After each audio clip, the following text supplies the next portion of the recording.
nuevo episodio de nuestro Inside Health Podcast. El día de hoy estaremos hablando de un tema súper interesante. Estamos retomando un tema que habíamos tocado con Natalia Gándara, quien es psicóloga del Hospital de Inside Health, y también nos acompaña Pablo Escobar, quien también es psicólogo del Hospital de Inside Health. Bienvenidos. Muchas gracias. Gracias por la invitación.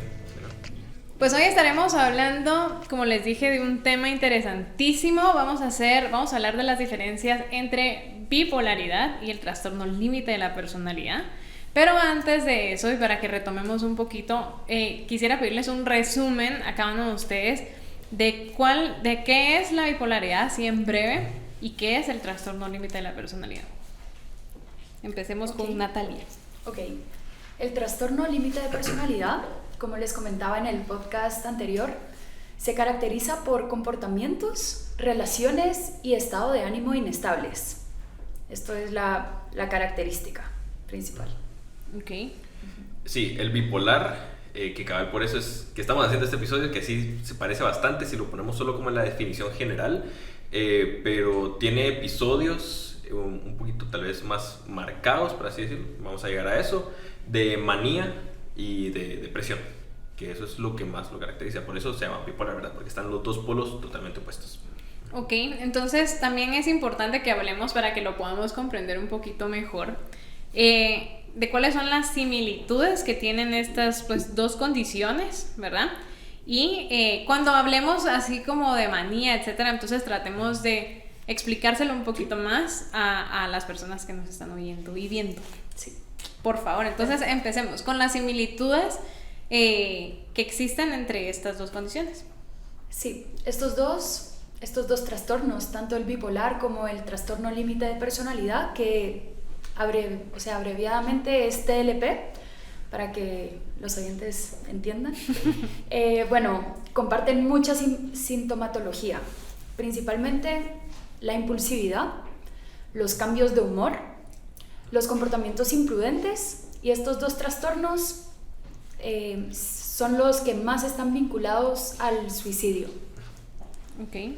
Sí, esto en el lado bipolar se da mucho cuando es un episodio maníaco, en la manía, que la manía se puede entender como una elevación muy, pero muy, muy alta de energía. Entonces la persona está haciendo de todo, se siente, podemos decirlo, como muy poderosa, y que esto lleva muchas veces a esos actos como impulsivos, imprudentes, que no es solamente, digamos, voy manejando en la noche sin luces. No, son cosas que ponen en peligro la vida de esa persona. Entonces llega a haber mucha esta imprudencia, mientras que del lado depresivo, pues un poquito ya lo que se sabe, o sea, falta de ánimo, no hay motivación para hacer nada, se afecta incluso las relaciones por aislamientos de los demás y todo esto, que eso es algo que también llega a pasar en el trastorno límite de la personalidad. Entonces ahí podemos ver otras similitudes. Y cuando estamos hablando de, por ejemplo, manía y acciones que pueden llevar a que la vida de la persona corra peligro, ¿nos podrían dar un ejemplo para que lo podamos entender mejor? Sí. Mira, primero que nada, ese tipo de conductas se llaman parasuicidas, porque no es una conducta suicida explícitamente, así como que me voy a cortar o me voy a ahorcar o algo así, sino que es una actividad en la que estoy poniendo en peligro mi vida, y bueno, pues como que no tomo mucho en cuenta. No miden los riesgos. No miden los riesgos. Entonces, suponete, te puedo decir así como, este ejemplo del carro. Voy sin luces en la carretera y voy a 200 por hora y son las 7 de la noche. O sea, no es que no vayan a haber carros y que tengan la pista libre, sino que estoy haciendo una conducta que pone en peligro mi vida, y además a eso me eché 5 cervezas y un vaso de whisky. Entonces, pero es porque creo que puedo y que lo puedo hacer y que alegre y todo esto, y entonces no miden esos peligros. O también juntarse con cierto tipo de gente que claramente tal vez no tienen las mejores conexiones, o son un poquito más peligrosas, o están metidos en otros rollos, y no los conozco de nada, y me voy con ellos porque me dijeron que nos fuéramos a tal lugar y yo no los conozco ni nada, y me voy a meter a carros y todo, y es porque, qué alegre, que no sé qué, pero son conductas que ponen en peligro la vida de uno y son totalmente impulsivas e imprudentes, pues. Sí, no miden riesgos ni consecuencias. Ok, y por ejemplo ustedes que han estado antes de que empecemos a hablar pues ya de las diferencias, que es por lo que estamos haciendo este podcast, ustedes que han estado en el hospital, ¿han tenido casos donde no sepan, o sea, cuando ingresan personas con alguno de estos dos trastornos, han tenido casos donde no sepan si la persona es bipolar o tiene trastorno límite de la personalidad y cómo logran diferenciarlo? Natalia.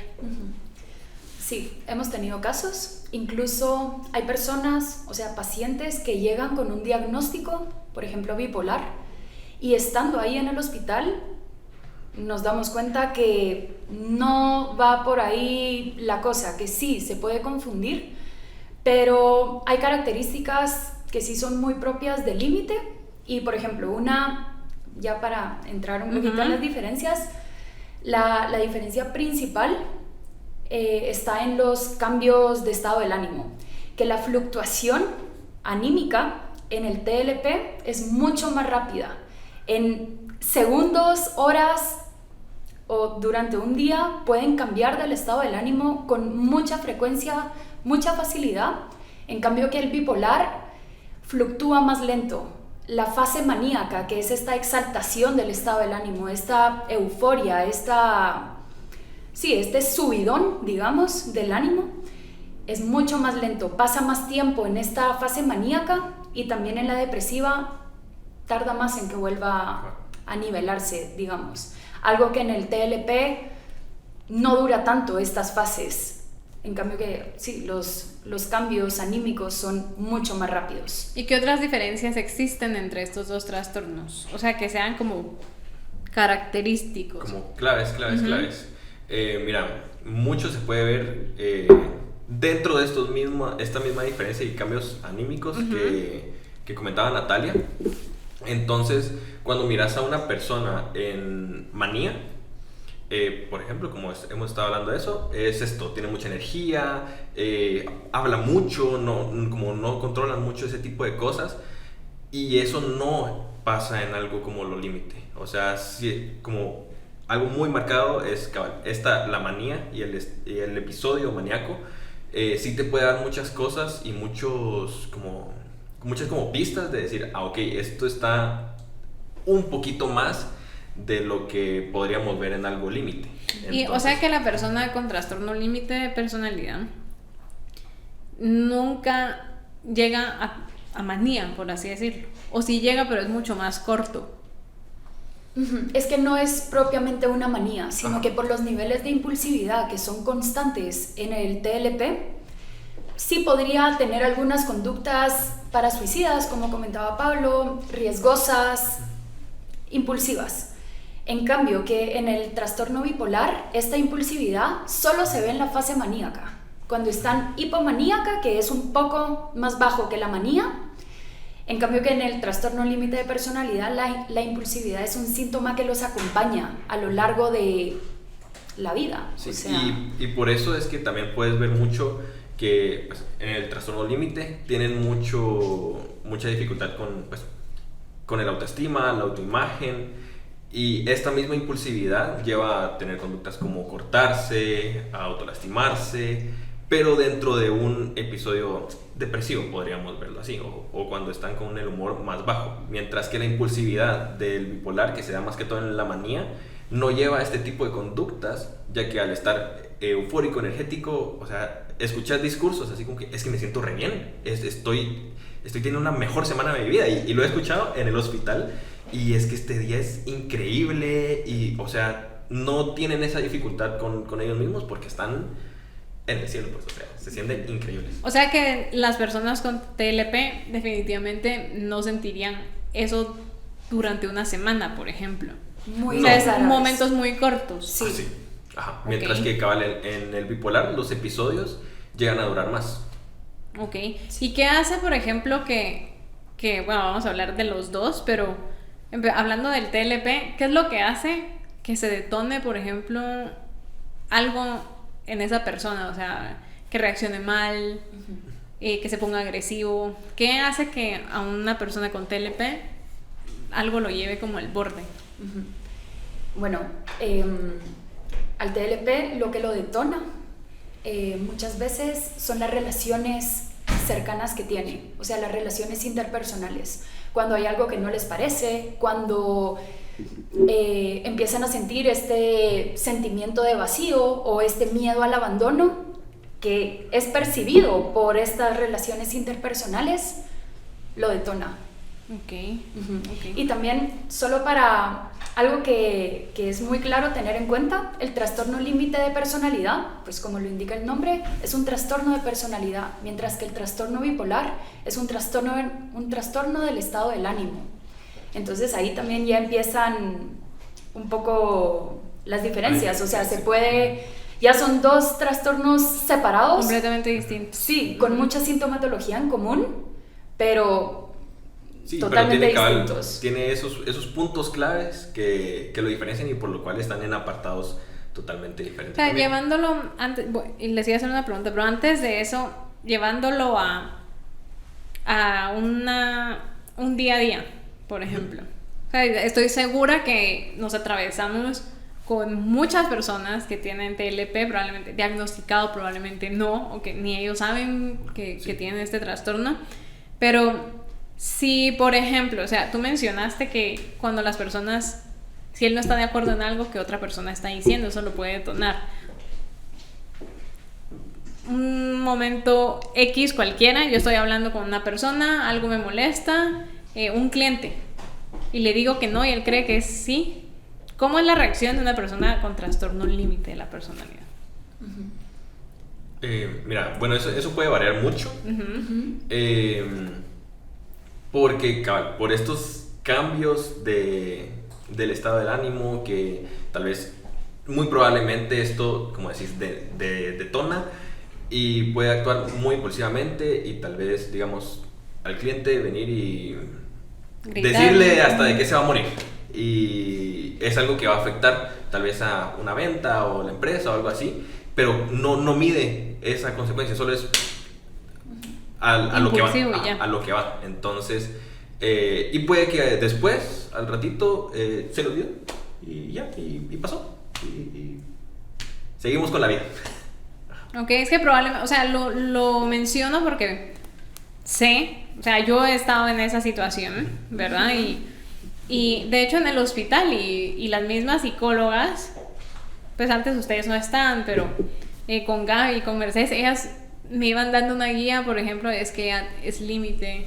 Entonces, y para mí era súper frustrante porque yo decía, ¿y cómo se dan cuenta ustedes de eso? Obviamente. O sea, son personas muy normales, ¿verdad? Que pueden tener momentos que detonan y no lo miden y... O sea, al final creo que no es algo que ellos quieran hacerlo, sino que simplemente no lo pueden controlar. Sí, eso es bien importante también saberlo y pues quiero hacer como la aclaración de que solo porque miren esta reacción en una persona o algo así o que actuó impulsivamente una vez, no le tienen el diagnóstico porque pues sí es muy importante y tú lo decías así, cómo lo ven, cómo lo notan y es también uno por el hecho de que pues hay que investigar bastante la historia de la persona, ahí vas viendo como muchas diferencias y así como que ok, puede ser esto, puede ser lo otro, conviviendo bastante con la persona, hablando, vas viendo más rasgos y todo. Entonces esto de o autodiagnosticarse o diagnosticar, ay, que mi tía, esto y lo otro, hay que tener cuidado con eso. Sí, que eso puede pasar. Sí. Eso pasa mucho. Y pasa bastante, sí. Eso estoy clara. Pero sí, es importante eso y que igual todos podemos estar en un momento malo o estamos Totalmente. de mal humor, lleguemos y contestemos pesado, eso pasa y le pasa a todos. Pero es importante eso que dijiste, no hay que autodiagnosticar a nadie, pero sí podría, o sea, si esto es muy recurrente en momentos donde tal vez nadie se esperaba una reacción, probablemente pues sí, sería de ni siquiera evaluarlo o tomarlo solo en cuenta. De todas formas, este podcast está hecho para que nosotros empaticemos, ¿verdad? Y entendamos que todas las personas pasamos por momentos difíciles y muchas de nosotros no sabemos lo que está pasando a la otra persona. Entonces, pues el objetivo de esto es que aprendamos también a nosotros a empatizar un poquito más, totalmente. ¿verdad? Otra de las diferencias que creo que es importante mencionar es La persona con bipolaridad, pues esto es genético, ¿no?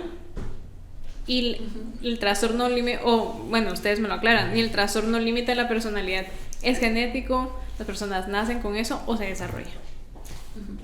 Bueno, yo creo que en todos los trastornos mentales sí hay una carga genética, hay una heredabilidad, pero hay mucho peso en el estilo de vida de la persona, en experiencias tempranas. Entonces, al final es una combinación de diferentes factores que determina si se va a desarrollar el trastorno o solo se queda en rasgos, en algunas complicaciones, o si florece el trastorno.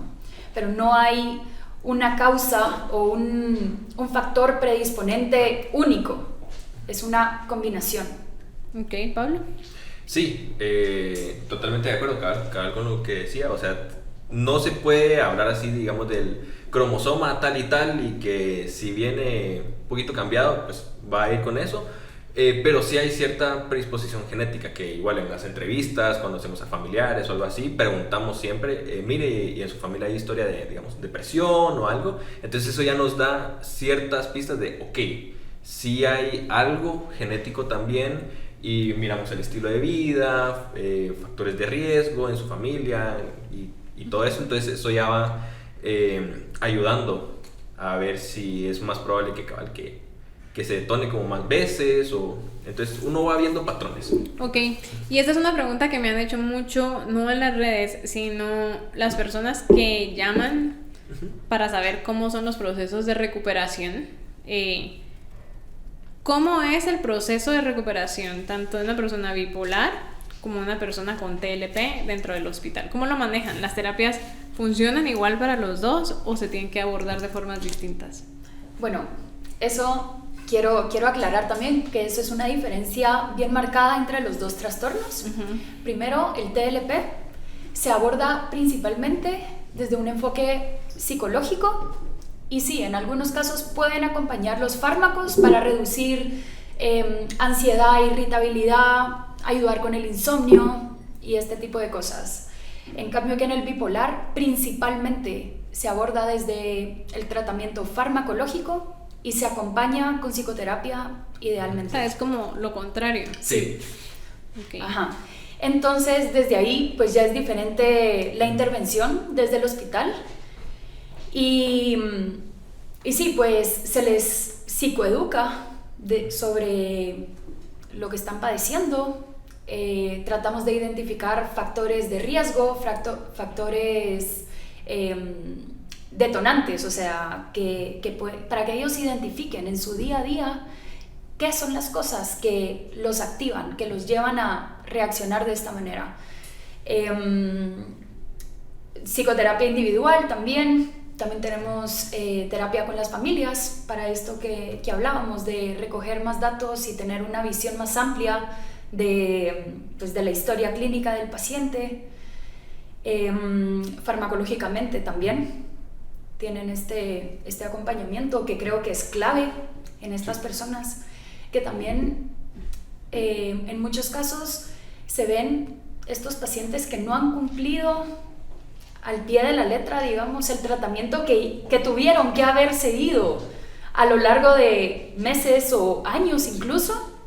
Entonces llegan al hospital en algún tipo de crisis y sí, pues ahí es trabajar la resistencia, trabajar la aceptación, trabajar el autoconocimiento, que es clave. Y sí, sí, mira, más?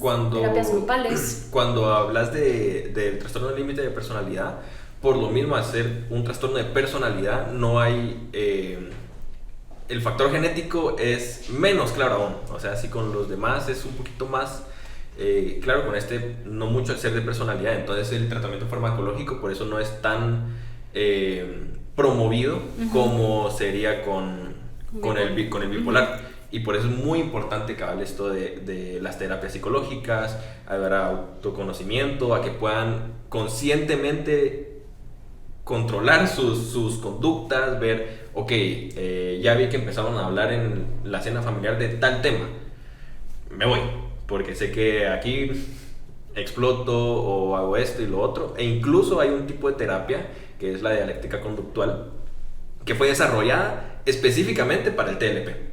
Entonces, hay mucho de esto movido en cuanto a lo psicológico del lado del TLP, mientras que en el bipolar sí se pueden identificar ciertas cosas biológicas en el cerebro, neurológicas, que de la dopamina y de esto y lo otro, de los neurotransmisores, que tal vez está un poco afectado ahí, y con la medicina más la terapia psicológica, pues ya puede salir adelante. Yo creo que esto es importante que lo mencionen porque uno, las personas creen que cuando hablamos de psiquiatría o de un hospital psiquiátrico, o sea, todas las personas tienen que tomar fármacos. Y no es así, No. ¿verdad? Entonces, pero sí, también es importante recalcar que si las personas tienen un tratamiento farmacológico, no lo suspendan, o si ya me siento bien lo dejo, Sí. ¿verdad? Se sienten bien porque lo están tomando, y esto lo hemos mencionado muchísimas veces, y es que ya me siento bien, ya no estoy triste, o ya tengo mucha energía, o ya tengo ganas de hacer las cosas, y ya, me la dejo de tomar. Sí. Lo que no saben es que en semanas, en meses, esto puede detonar peor, ¿verdad? Sí. Entonces ya es una crisis que nos va a tomar mucho más tiempo, ¿verdad? Controlarla. Y esto yo creo que pues todo lo que nosotros estamos buscando, y todas las personas que buscan pues cierto tipo de ayuda, quiere acortar este plazo, ¿verdad?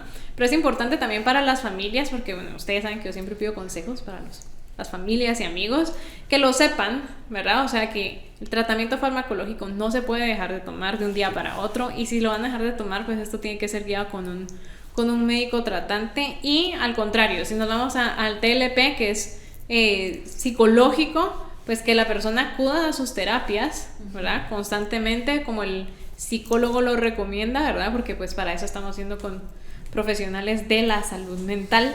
Y Pablo, tú mencionaste la terapia que está hecha específicamente para el TLP. ¿Me pueden contar un poquito ustedes de qué se trata este tipo de terapia? Sí, mira, la dialéctico conductual es, podríamos decir, una rama pues, de la cognitivo conductual. Entonces se va mucho cabal en todo esto que mencionábamos ya, en ayudar, y muy estructurado también, en ayudar al autoconocimiento de la persona, determinar cuáles son tus detonantes, qué conductas puedo hacer para no hacer esto otro que tal vez era muy impulsivo. Digamos, mis amigos me invitan a una fiesta, ¿qué puedo hacer en esa ocasión? Porque quiero ir y no quiero terminar la relación social ahí, pero sé que, digamos, el alcohol a mí me pone mal. Entonces, ¿qué puedo hacer? Entonces es ayudar a encontrar todo esto y soluciones para el día a día. Para el día a día. Que eso es lo más complicado en el trastorno límite de personalidad, que es día a día. Mientras que en el bipolar, como hablamos de episodios, puede que el episodio está aquí de manía un mes y después paso, digamos, 2 meses sin episodio ni de depresión ni de manía. Sí. Y después caigo a la manía, o tal vez otra vez bajo a la depresión o subo a la manía. Entonces están esos como espacios, tal vez sin ningún episodio, pero en el TLP sí es día a día. Aquí va una pregunta, pues ahorita que lo mencionaste, Pablo, mantener una relación personal con una persona que tiene TLP, bueno, es difícil ya con una persona que tiene trastorno bipolar, porque pues, estos cambios de humor suelen ser agresivos, depresiones muy fuertes, manías muy fuertes. Pero tienes lo que dijiste, tienes esos 2 meses, por ejemplo, o ese mes, o días, o semanas, como de todo está bien. Con un TLP es diario, ¿verdad? Entonces, creo que aquí también la familia y la pareja, o quien sea que esté con esa persona, necesita también llevar una terapia de cómo manejar esa relación. Sí. Que lo contrario, pues, es complicado que estas personas tengan una relación duradera. Sí. ¿Verdad? Que eso es bastante lo que los marca, pues. O sea, todo eso de cómo son las relaciones personales, más cercanas, digamos, con la familia, siempre se ve muy afectada por todo esto, por, digamos, estos cambios, estas, como te decía, insultos, peleas muy fuertes y muy arraigadas. Entonces, es importante que todos logren llevar un proceso. ¿Las personas con trastorno límite de la personalidad se obsesionan con las parejas o no? O sea, ¿es parte de sus cambios o de sus comportamientos o no? Bueno, más que obsesión, yo diría que estas personas no miden los parámetros de intensidad en las relaciones. Entonces, tanto un amigo o un novio o un familiar pueden llevar esta relación intensa, esta relación de cierta dependencia emocional, que sí, se podría confundir un poco por obsesión, pero es más que no miden, no miden, o sea, se van a tope con la relación. Muchas veces creen que las relaciones son más íntimas y cercanas de lo que realmente son o de lo que la otra persona percibe. Y sí, de un día para otro, de tener una relación sumamente íntima, pueden cortarla o distanciarse muchísimo. Es esta ambivalencia.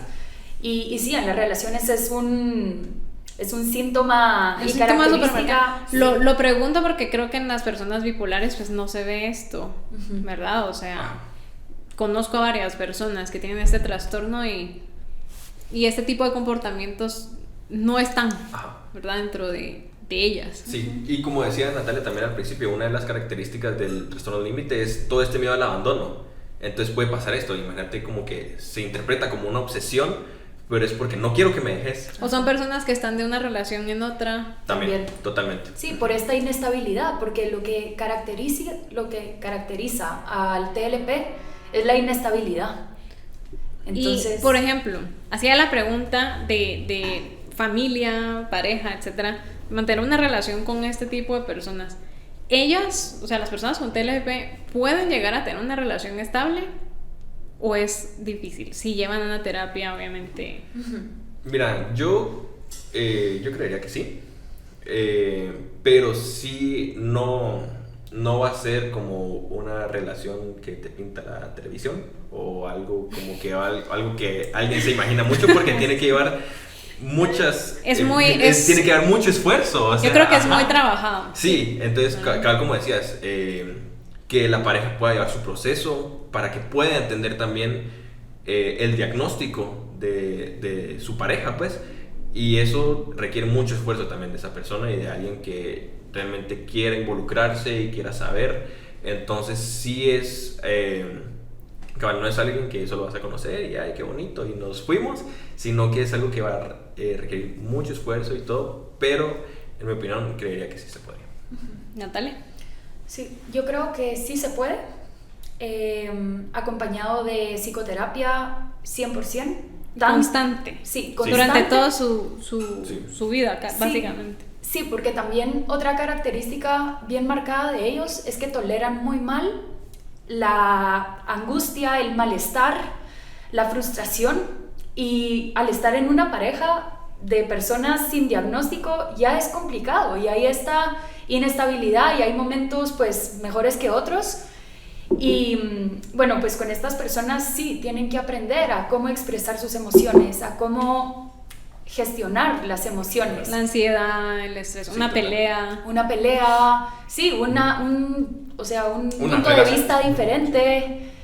Sí es importante, y yo creería que tanto la persona con TLP como la pareja deben ser acompañados de terapia. Ustedes la vez pasada habían dado, Natalia, tú me diste el nombre de un libro, ¿me lo puedes repetir? Sí, Deja de andar sobre cáscaras de huevo. Ok, este es un libro que está enfocado para familia. Sí, para familias que tienen a un integrante diagnosticado con TLP. Y sí, da muchas herramientas, educa bastante también de qué es el trastorno, de cómo identificar en qué momento está, qué se puede esperar de estas personas. Entonces creo que sí, es muy útil y muy aprovechoso, muy recomendado para las familias. Bueno, chicos, entonces ya para terminar, lo que hago siempre, ¿tienen algún consejo para las familias, por ejemplo, a la hora de pensar, o en lugar de autodiagnosticar, poder poder que se puedan igual abocar a ustedes. Ahí les voy a pedir la información para que se comuniquen con ustedes. Y ¿qué le dirían ustedes a esas familias? O sea, ¿qué les aconsejan primero? Que lo platiquen con ellos o cómo abordarlos por si ellos tienen la sospecha de que esto podría ser así. ¿Cómo lo pueden abordar con la persona?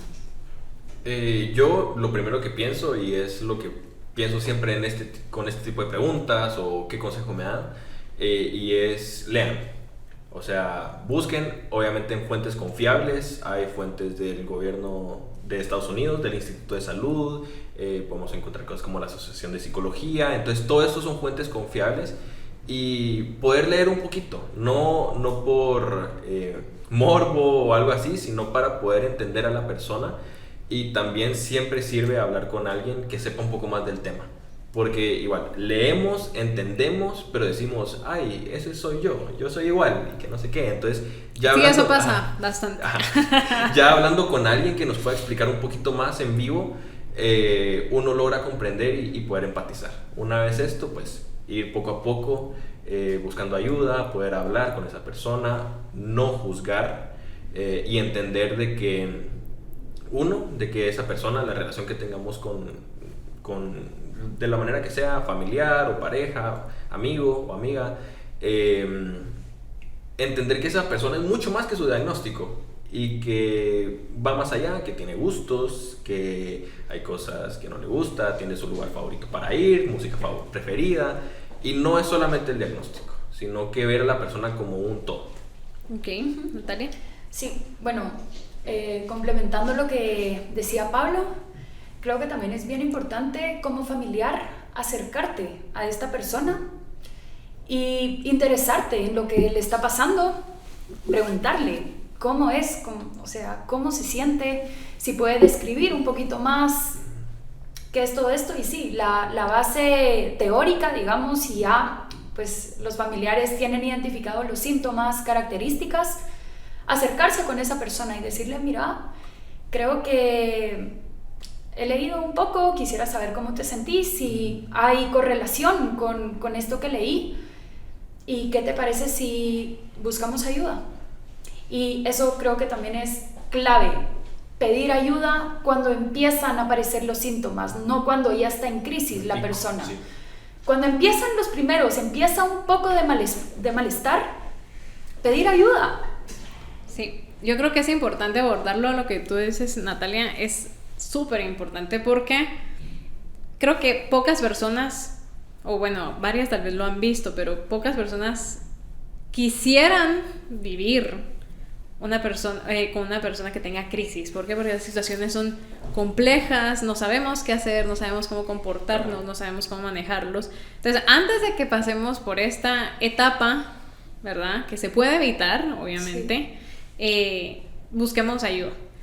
Cuando hablamos tanto de bipolaridad como de trastorno límite de la personalidad, y que eso necesitan ayuda psiquiátrica, no precisamente, o sea, todos entendemos acá que cuando hablamos de psiquiatría, la gente se echa para atrás y sí, hablamos de mil cosas que pues tal vez no tienen relación, pero la gente se asusta, sí, ¿verdad? Entonces, cuando hablamos de bipolaridad, y si yo tengo la sospecha de que alguien pues tiene trastorno bipolar, no precisamente, porque aquí dijimos que el acompañamiento tiene que ser farmacológico y una ayuda psicológica, nos vamos a ir directamente con el psiquiatra. Probablemente podemos empezar por otro lado, sí, y ustedes como psicólogos los pueden referir a un psiquiatra, ¿verdad? Sí, para totalmente, que las cosas se lleven tal vez mucho más suaves, mucho más tranquilas, sí, ¿verdad? Pero sí es importante evitar las crisis, ¿verdad? Entonces, para que si las personas quieren apoyo o consultas con alguno de estos dos chicos, Natalia, ¿a dónde te pueden encontrar?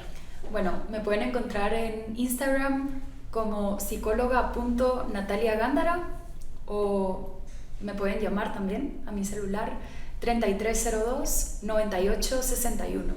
¿Pablo? Sí. Y a mí en Instagram me pueden encontrar como psicólogo Guillermo E. Y igual a mi número, tanto llamadas como WhatsApp, puede ser al 42 17 90 22.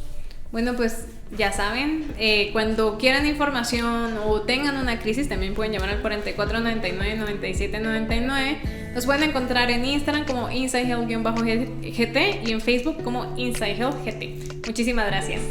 Adiós. Gracias. Gracias.